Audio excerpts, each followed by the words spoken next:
क्या आपने कभी सोचा है, जब कोई इंसान इस दुनिया से चला जाता है तो उसकी आत्मा कहाँ जाती है?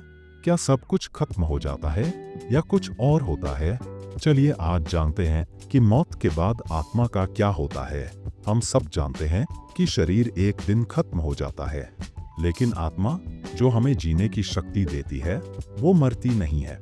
जब कोई मरता है तो उसका शरीर यहीं रह जाता है, लेकिन आत्मा आगे बढ़ती है, एक और सफर पर। हिंदू धर्म में माना जाता है कि आत्मा अमर होती है, यानी वो कभी नहीं मरती। मृत्यु के बाद आत्मा एक नया शरीर लेती है, इसे पुनर्जन्म कहा जाता है।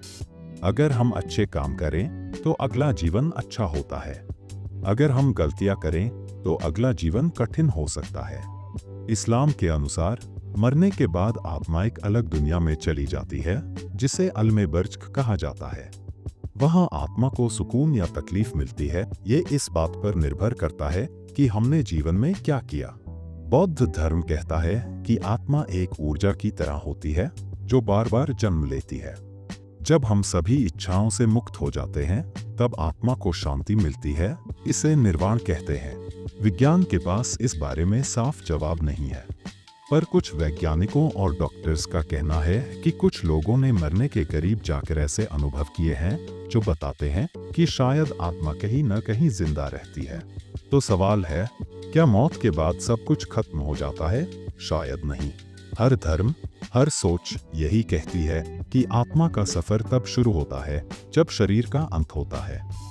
हो सकता है हमारी आत्मा कुछ सीखने आई हो या कोई काम पूरा करने। इसलिए जिंदगी को समझदारी से जीना जरूरी है। जिंदगी बहुत कीमती है और आत्मा उसका सबसे सुंदर हिस्सा।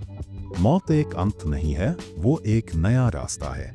तो आइए हम ऐसा जीवन जिए कि जब हमारी आत्मा आगे बढ़े तो उसे शांति और सुकून मिले, क्योंकि असली यात्रा तब शुरू होती है।